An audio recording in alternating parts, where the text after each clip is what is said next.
నమస్తే, welcome to burning politics. నిత్యం కథనేతల dialogue వార్తో రణరంగాన్ని తలపించే తెలుగు నేల రాజకీయం రసకందాయంగా మారింది. సై అంటే సై అనే రేంజ్లో సాగుతున్న పొలిటికల్ దంగలపై ఒలుకేద్దాం. తెలంగాణలో ప్రగతి భవన్, రాజ్ భవన్ మధ్య పచ్చగడ్డి వేస్తే భగ్గుమంటోంది. తాజాగా బీఆర్ఎస్ వర్సెస్ గవర్నర్ వ్యవహారం మరోసారి తెరపైకి వచ్చింది. ఆరోపణలు ప్రత్యారోపణలతో గవర్నర్ తమిళిసై బీఆర్ఎస్ ప్రభుత్వంతో ఢీ అంటే ఢీ అన్నట్లు వ్యవహారం కొనసాగుతోంది. అయితే గత అసెంబ్లీ సెషన్స్లో ఈ వివాదానికి కాస్త తెరపడినట్లు కనిపించింది. కానీ తాజాగా మెడికల్ కాలేజీల మ్యాటర్తో మళ్ళీ అగ్గిరాజుకుంది.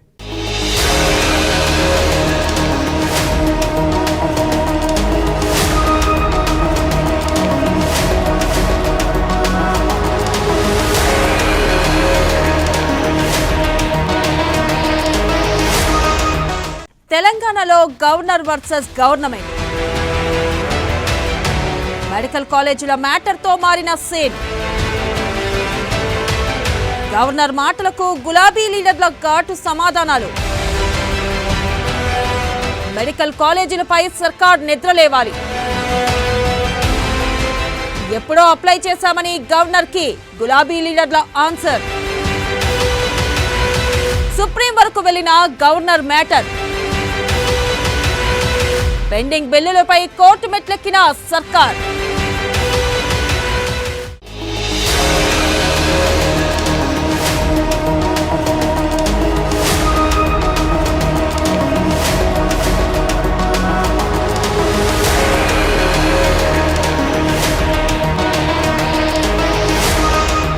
తెలంగాణలో గవర్నర్కు గవర్నమెంట్కు మధ్య కొంతకాలంగా గ్యాప్ తగ్గినట్లే అనిపించినా అది నివురుగప్పిన నిప్పు అన్న విషయం తాజాగా బయటపడింది.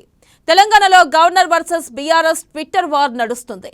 మెడికల్ కాలేజీల కేటాయింపులపై ట్వీట్లు, కౌంటర్లు కలకలం రేపుతున్నాయి. మెడికల్ కాలేజీల కోసం తెలంగాణ ప్రభుత్వం అసలు దరఖాస్తే చేయలేదన్నారు గవర్నర్ తమిళిసై. తెలంగాణ ప్రభుత్వం దరఖాస్తు చేయడంలో ఫెయిల్ అయి ఆలస్యంగా నిద్రలేస్తే ఎలా అంటూ ట్విట్టర్లో ప్రశ్నించారు. దీనికి స్పందించిన బీఆర్ఎస్ అంతే స్థాయిలో స్ట్రాంగ్ కౌంటర్ ఇచ్చింది. ఆర్థిక శాఖ మంత్రి నిర్మలా సీతారామన్ తెలంగాణ ప్రభుత్వం మెడికల్ కాలేజీల కోసం అప్లై చేసిందంటూ చేసిన వీడియోలతో బీఆర్ఎస్ కౌంటర్ ఇచ్చింది. ఇక మెడికల్ కాలేజీలకు దరఖాస్తు చేశామని రాష్ట్ర వైద్య శాఖ మంత్రి హరీష్ రావు క్లారిటీ ఇచ్చారు.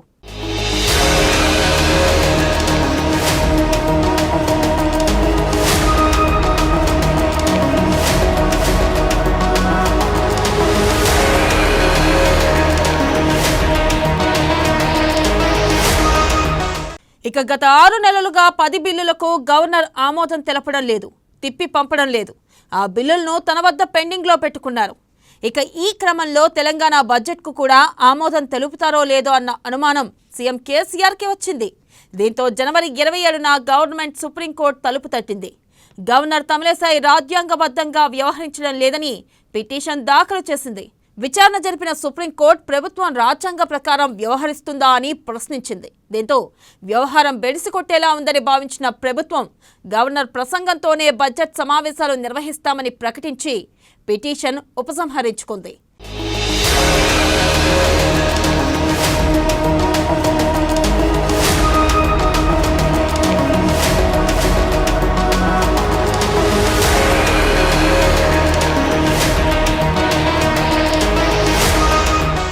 ఇక తెలంగాణ అసెంబ్లీ బడ్జెట్ సమావేశాలు ముగిశాయి. గవర్నర్ ప్రసంగంతోనే ఈ సమావేశాలు మొదలయ్యాయి. సీఎం కేసీఆర్ స్వయంగా గవర్నర్ను అసెంబ్లీకి తీసుకొచ్చారు.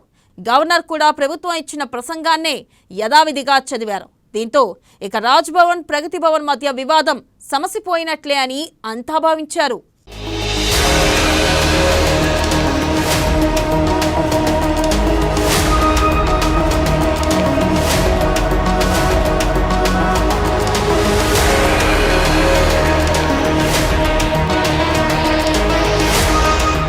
కానీ అసలు గేమ్ ఇప్పుడే స్టార్ట్ అయింది. తాజాగా కేసీఆర్ సర్కార్ పెండింగ్ బిల్లులు ఆమోదం కోసం సుప్రీంకోర్టులో చీఫ్ సెక్రటరీ శాంతికుమారితో పిటిషన్ వేయించింది. 10 బిల్లులను 6 నెలలుగా గవర్నర్ పెండింగ్లో పెట్టారని, ఇది రాజ్యాంగ విరుద్ధమని పేర్కొన్నారు. గవర్నర్ ప్రభుత్వం చెప్పినట్లే నడుచుకోవాలి, కానీ స్వతంత్రంగా వ్యవహరిస్తున్నారని తెలిపారు. పిటిషన్ను విచారణకు స్వీకరించిన సుప్రీంకోర్టు హోలీ సెలవుల తర్వాత విచారణ జరుపుతామని ప్రకటించింది.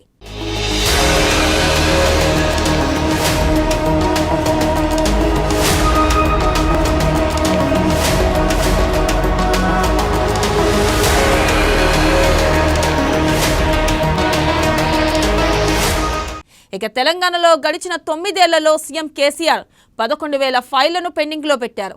ఇందులో అనేక కీలక ఫైళ్లు ఉన్నాయి. అయినా కేసీఆర్ వాటిని క్లియర్ చేయడం లేదు. రాజకీయ ప్రాధాన్యం, తన ప్రభుత్వానికి మంచి పేరు తెచ్చే ఫైళ్లకు మాత్రమే కేసీఆర్ క్లియరెన్స్ ఇస్తున్నారు. 2008 డిఎస్సీ అభ్యర్థులు ఇప్పటికీ పోరాటం చేస్తున్నారు. కోర్టు కూడా వారికి ఉద్యోగాలు ఇవ్వాలని ఆదేశించింది. అయినా తెలంగాణ సర్కార్ దీన్ని అమలు చేయడం లేదు. ఆంధ్రప్రదేశ్ ప్రభుత్వం మాత్రం కోర్టు తీర్పును అమలు చేసి 2008 డిఎస్సీ అభ్యర్థులకు ఉద్యోగాలు ఇచ్చింది.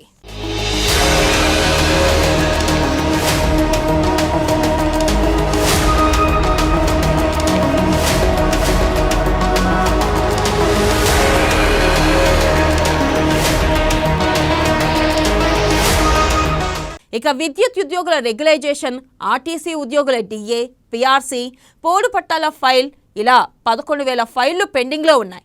వీటి గురించి నోరు మెదపని సీఎస్ శాంతికుమార్, సీఎం కేసీఆర్ కేవలం 6 నెలలుగా 10 బిల్లులు పెండింగ్లో ఉన్నాయని సుప్రీంకోర్టును ఆశ్రయించడం ఇప్పుడు చర్చనీయాంశమైంది.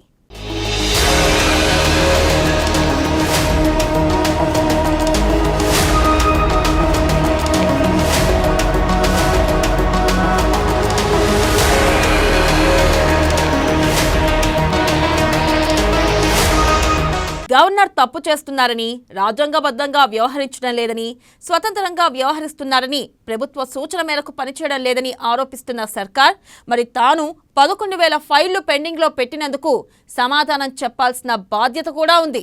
10 బిల్లులకు గవర్నర్ను తప్పుపడుతున్న కేసీఆర్ సర్కార్ను 11,000 ఫైళ్లు పెండింగ్లో పెట్టినందుకు ఎన్నిసార్లు తప్పుపట్టాలి? కేసీఆర్పై ఎలాంటి చర్య తీసుకోవాలి అన్న ప్రశ్న ఉత్పన్నమవుతుంది.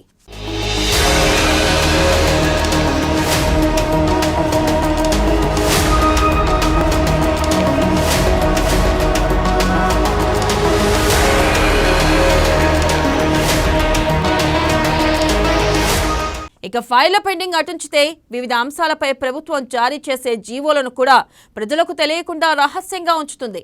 గడిచిన 9 ఏళ్లలో 150 జీవోలను రహస్యంగా ఉంచింది. ప్రభుత్వం ఏ జీవో జారీ చేసినా దానిని అధికారిక వెబ్సైట్లో అందుబాటులో ఉంచాలి. గత ప్రభుత్వాలు ఈ సాంప్రదాయం పాటించాయి. తెలంగాణ వచ్చాక ముఖ్యమంత్రి అయిన కేసీఆర్ మాత్రం సాంప్రదాయానికి భిన్నంగా వ్యవహరిస్తున్నారు. ప్రజలకు నచ్చే జీవోలను మాత్రమే వెబ్సైట్లో ఉంచుతున్నారు. తన ప్రయోజనాల కోసం, ప్రజా ప్రతినిధుల ప్రయోజనాల కోసం, పార్టీ ప్రయోజనాల కోసం జారీ చేసే జీవోలను మాత్రం రహస్యంగా ఉంచింది. ఇక ఈ విషయం ఇటీవల బయటకు వచ్చినా దీనిపై కూడా కేసీఆర్ స్పందన లేదు.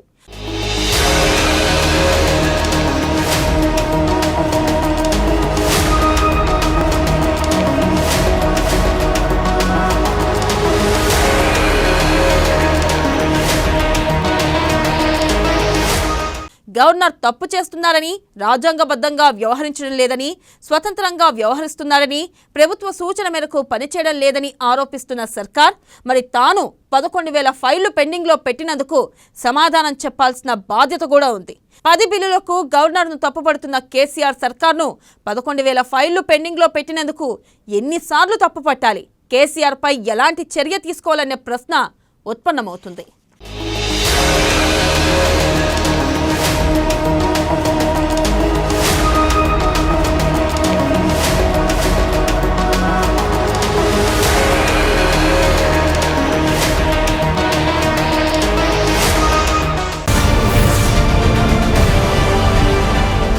తెలంగాణలో అధికారం చేపట్టడం కోసం బీజేపీ శతవిధాల ప్రయత్నం చేస్తుంది. క్షేత్రస్థాయిలో పార్టీని బలోపేతం చేయడానికి రకరకాల ప్రయోగాలు చేస్తుంది. అదే పనిలో భాగంగా కమల శ్రేణుల్లో ఉత్సాహం నింపుతోంది. ఇదిలా ఉండగా అధికార పార్టీపై నేతలు ఎప్పటికప్పుడు దుమ్మెత్తి పోస్తూనే ఉన్నారు. ఈ క్రమంలోనే తమకు కలిసి వచ్చిన ఫార్ములాను తెలంగాణలోనూ ఫాలో అయ్యేందుకు సిద్ధమైంది కమలదళం. తెలంగాణలోనూ త్రిముఖ వ్యూహాన్ని ప్రదర్శించనుంది. ఉత్తరప్రదేశ్ అసెంబ్లీ ఎన్నికల్లో ఈ ఫార్ములా సక్సెస్ అయ్యి మంచి ఫలితాలు ఇవ్వడంతో తెలంగాణలో కూడా అదే ఫార్ములాని, అదే వ్యూహాన్ని అప్లై చేయడానికి నిశ్చయించుకుంది.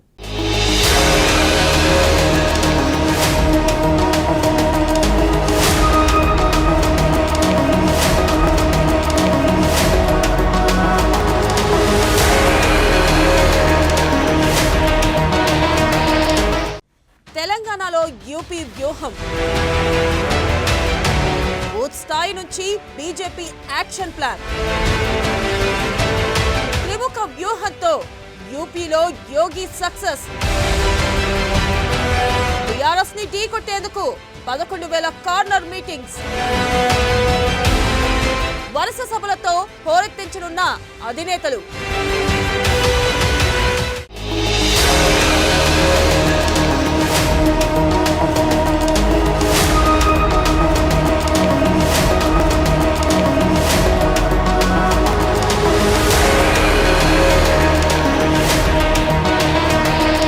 తెలంగాణలో అధికారం దక్కించుకోవాలనే పట్టుదలతో ఉన్న బీజేపీ ఇందుకోసం ప్రత్యేక వ్యూహాలు రచిస్తుంది.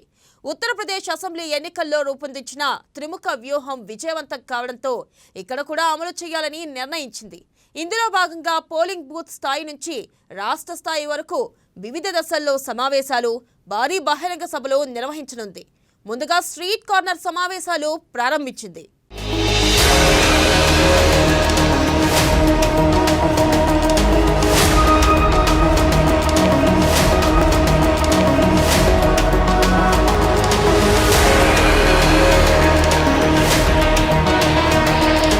ఉత్తరప్రదేశ్లో యోగి ఆదిత్యనాథ్ ఏ విధంగా అయితే అధికారాన్ని నిలబెట్టుకున్నారో అదే ఫార్ములాను తెలంగాణ రాష్ట్రాల్లో కూడా అధికారం చేపట్టడం కోసం బీజేపీ అమలు చేయాలని నానా తంటాలు పడుతుంది.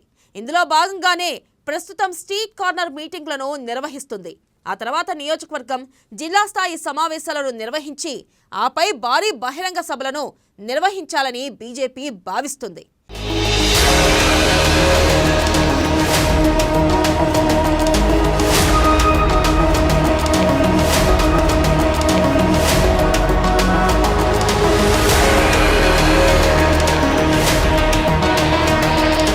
ఇక క్షేత్రస్థాయి నుండి పార్టీని బలోపేతం చేయడానికి నిర్ణయం తీసుకున్న బీజేపీ ఈ క్రమంలోనే ప్రస్తుతం ప్రజాగోస బీజేపీ భరోసా యాత్ర పేరుతో ప్రజాక్షేత్రంలోకి వెళుతుంది. కేంద్ర ప్రభుత్వం తెలంగాణ రాష్ట్రం కోసం ఏం చేసింది అనేది చెబుతూ తెలంగాణ ప్రభుత్వ ప్రజా వ్యతిరేక విధానాలను ప్రజాక్షేత్రంలోకి తూర్పరబడుతుంది బీజేపీ. ప్రజాగోస బీజేపీ భరోసా కార్యక్రమంలో భాగంగా 11,000 స్ట్రీట్ కార్నర్ మీటింగ్లను నిర్వహించాలని ప్లాన్ చేసుకున్న బీజేపీ ప్రస్తుతం ఆ పనిలో బిజీగా ఉంది.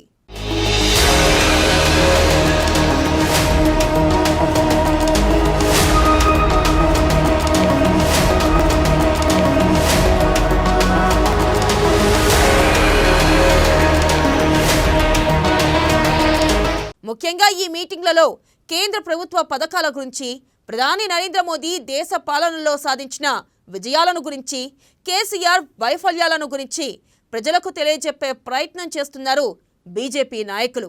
అయితే ఈ స్ట్రీట్ కార్నర్ మీటింగ్లు బీజేపీని బలోపేతం చేయడానికి ఉపయోగపడతాయని పార్టీ నాయకులు భావిస్తున్నారు. ముఖ్యంగా గ్రామాలపై ఫోకస్ చేస్తున్న బీజేపీ గ్రామీణ యువత పెద్ద ఎత్తున ఈ వీధి సభలలో పాల్గొనేలా ప్లాన్ చేస్తుంది. ఏ ఒక్క గ్రామానికైనా 24 గంటలు కరెంట్ ఇస్తున్నా అని చెప్తే నేను రాజీనామా చేస్తా అని చెప్పిన, లేకుంటే నువ్వు రాజీనామా చేయాలని చెప్పిన. కరెంటు బిల్లు కట్టడు, కరెంటు మళ్ళీ కొత్తగా స్టార్ట్ చేసిండు, మళ్ళీ నిన్న స్టార్ట్ చేసిండు. మోటార్ల కట్ట మేము మీటర్లు పెడతాం అన్నమాట. ఎక్కడ పెట్టిరానే ఈయన పోటుగాడు, ఈయన బాగా తురుముకాను కదా ఈయన. నా జోలికి వస్తే మొత్తం మాటి మసే పోతారు, 6 ముక్కలు నరుకుతాడు ఈయన. మోడీ గారట ఈయన ముఖ్యమంత్రి, ఈయన కాదని వచ్చి మోటార్లకు మీటర్లు పెడతాడు అనే. ఈయననే ముఖ్యమంత్రి కదా, ఈయన కాదని చెప్పి ఢిల్లీకి వెళ్ళొచ్చాట మోటార్లకు మీటర్. ఆయనకు పెట్టిన మీటర్ తెలుస్తలేదు, ఆయనకు బిడ్డకు పెట్టిన మీటర్ పెడితే తిరుగుతుంది, గాయ గాయ రౌండ్ రౌండ్ రౌండ్ రౌండ్ తిరుగుతుంది. 1,00,000 కోట్ల సిగ్గు పోతుంది, బయట పోతే సిగ్గు పోతుంది. ఇక ఆడోళ్ళు తెలంగాణలో ఆడోళ్ళు అందరు నవ్వుకుంటున్నారు, ఏం పుట్టుక పుట్టింది అంటారు అందరు కూడా. ఇవ్వాలన్న ఆడోళ్ళుగా దొంగసారదంతా వేసింది అక్కపోయి ఇలా బిడ్డ 1,00,000 కోట్లు తీసుకుపోయి పెట్టింది. ఈ ఐలాపురంలో డబుల్ బెడ్రూమ్లో పైసలు ఇవ్వంటే పైసలు లేవట, తమ్ములకు ఉద్యోగాలు ఇవ్వమంటే పైసలు లేవట, చేనేత కార్మికుల సమస్యలు పరిష్కరించమంటే వాళ్ళకి పైసలు లేవట, గల్ఫ్ కార్మికులకు పైసలు లేవట, బీడీ కార్మికులకు పైసలు లేవట, రుణమాఫీ చేద్దామంటే పైసలు లేవట, దళిత బంధు ఇవ్వమంటే పైసలు లేవట, దళితులకు 3 ఎకరాలు ఇవ్వమంటే పైసలు లేవట, యాదవులకు పైసలు ఇద్దామంటే లేవట, గౌడ్లకు పైసలు ఇద్దామంటే లేవట, పద్మశాలకు పైసలు, ఎవరికి పైసలు ఇస్తాను లేవట. జీతాలు ఇవ్వలేని పరిస్థితి, మళ్ళీ ఉల్టా అప్పు చేసాడు. మనకు ఈమంటనేమో పైసలు లేవట. మన దగ్గర దోసుకున్న 1,00,000 కోట్లు, 1 కోటి 2 కోట్లు, 1,00,000 కోట్లు తీసుకుపోయి దొంగసార దందా చేస్తుందాడ. ఇక స్ట్రీట్ కార్నర్ మీటింగ్ల తర్వాత అగ్రనేతలతో 2వ దశలో మండలం యూనిట్గా ప్రజాగోస బీజేపీ భరోసా పేరుతో 15 రోజుల పాటు బైక్ ర్యాలీలు నిర్వహించాలని భావిస్తున్నారు. ఆ తర్వాత అసెంబ్లీ నియోజకవర్గ కేంద్రంలో బహిరంగ సభలు, జిల్లా స్థాయిలో బహిరంగ సభలు నిర్వహించి అగ్రనేతలతో భారీ బహిరంగ సభలు నిర్వహించాలని బీజేపీ షెడ్యూల్ చేసుకుంది. అసెంబ్లీ ఎన్నికలకు షెడ్యూల్ వచ్చేలోపు ప్రజాక్షేత్రంలోకి బలంగా వెళ్లాలని భావిస్తున్న బీజేపీ ఈ మేరకు నిర్ణయాన్ని తీసుకుంది.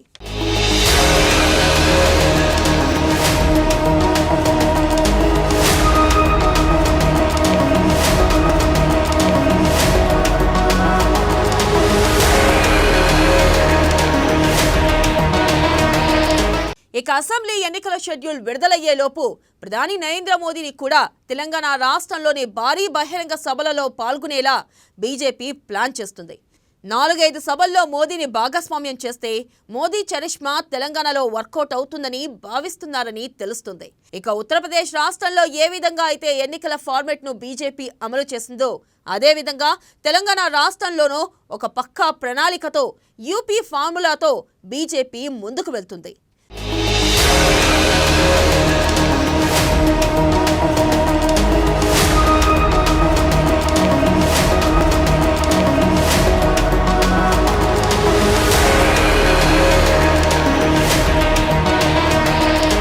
బీజేపీ అగ్రనాయకత్వం దిశానిర్దేశం మేరకు సభలు నిర్వహిస్తున్న నాయకులు నామమాత్రంగా కాకుండా ప్రజల్లోకి బలంగా వెళ్లేలా వీటిని నిర్వహిస్తే మంచి ఫలితం ఉంటుందని భావిస్తున్నారు. అయితే ఉత్తరప్రదేశ్ రాష్ట్రంలో రెండోసారి బీజేపీ అధికారంలోకి రావడానికి యోగి టీం ఉపయోగించిన ఫార్ములా తెలంగాణ రాష్ట్రంలో మొదటిసారి బీజేపీ అధికారంలోకి రావడానికి ఏమాత్రం ఉపయోగపడుతుంది, ఇది ఏ విధమైన ఫలితాలను ఇస్తుంది అనేది మాత్రం ముందు ముందు తెలియనుంది.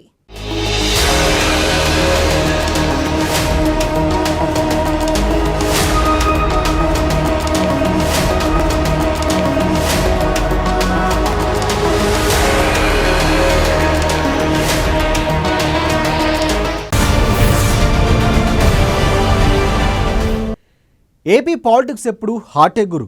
ఈ పొలిటికల్ చదరంగంలో ప్రతి లీడర్ గేమ్ విన్నర్గానే బరిలో నిల్చుంటారు. మొత్తంగా ప్రత్యర్థికి ముచ్చెమటలు పట్టించడమే లక్ష్యంగా అడుగులు వేస్తూ ఉంటారు. ఇందులో వైసీపీ, టీడీపీ మధ్య మాటల యుద్ధం అయితే రష్యా, ఉక్రెయిన్ని మించేలా ఉంటాయి. తాజాగా ఓ టీడీపీ లీడర్ చేసిన హాట్ కామెంట్స్ వైసీపీ బాస్ని కంటి మీద కునుకు లేకుండా చేస్తున్నాయి. ఒక్కసారిగా సైకిల్ పార్టీ గేటు తీస్తే ఫ్యాను సర్కారు కూలిపోవడం ఖాయమని కుండలు బద్దలు కొట్టేశారు.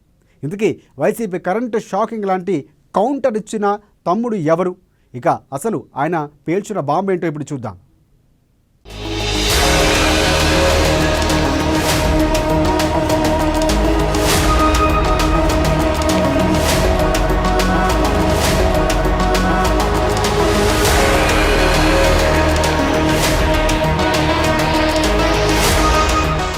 ఏపీని షేక్ చేస్తున్న టీడీపీ లీడర్ కామెంట్స్. టీడీపీతో టచ్లో వైసీపీలోని 60 మంది ఎమ్మెల్యేలు. వైసీపీ బాస్ కి టెన్షన్ పెట్టిస్తున్న అమర్నాథ్ కామెంట్స్. సొంత పార్టీ వారే జగన్ పై అసంతృప్తి. వైసీపీలో అసలు ఏం జరుగుతుంది?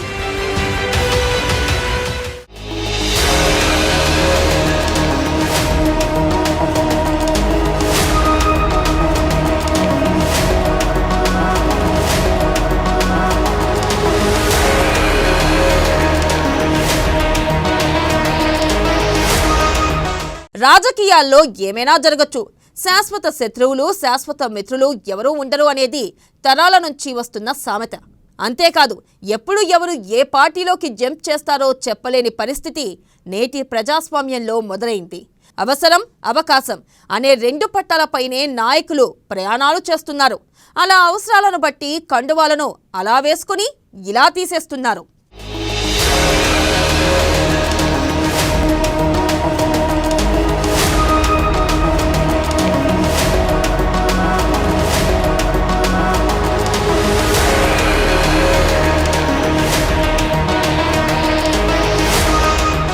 ఇక ఏపీలో వైసీపీలో ఉన్న 151 మంది ఎమ్మెల్యేల్లో 60 మంది నేతలు తమకు టచ్లో ఉన్నారని టీడీపీ సీనియర్ నేత చేసిన వ్యాఖ్యలు ఆంధ్ర రాజకీయాల్లో పెద్ద దుమారాన్నే లేపుతున్నాయి. ఇది నిజమా కాదా అనేది పక్కన పెడితే వైసీపీలో జరుగుతున్న పరిణామాలను గమనిస్తే నిజం జరిగేందుకే అవకాశం ఉందని అంటున్నారు రాజకీయ పండితులు. తాజా పరిణామాలు చూస్తుంటే వైసీపీలో పరిస్థితి నివురుగప్పిన నిప్పులాగా ఉంది. ఎక్కడా కూడా నాయకులు సంతోషంగా లేరనేది కోటంరెడ్డి లాంటి వారు బయటకు వస్తే కానీ తెలియని పరిస్థితి.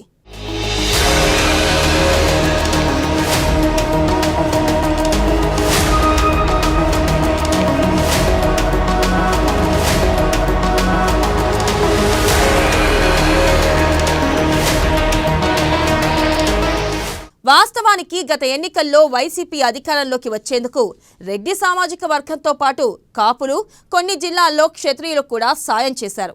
అయితే వీరికి ప్రాధాన్యం విషయంలో సరైన న్యాయం జరగడం లేదనే కామెంట్లు వినిపిస్తూనే ఉన్నాయి. ఏదో ఊహించుకున్నాం కానీ ఏమీ జరగడం లేదు అని రెడ్డి వర్గ నాయకులు బహిరంగంగానే విమర్శలు సంధిస్తున్నారు.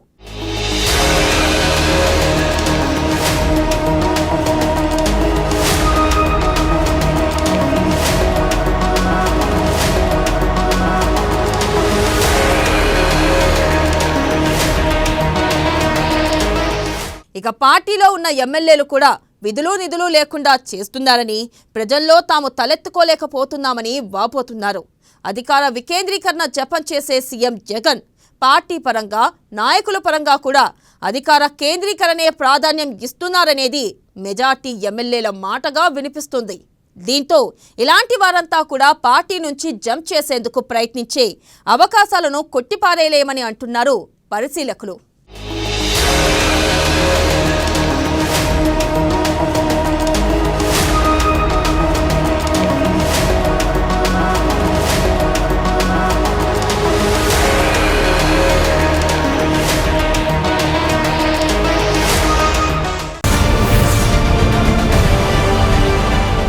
ఇది వాళ్ళ బర్నింగ్ పాలిటిక్స్. మరిన్ని రాజకీయ విశేషాలు రేపటి బర్నింగ్ పాలిటిక్స్లో చూద్దాం.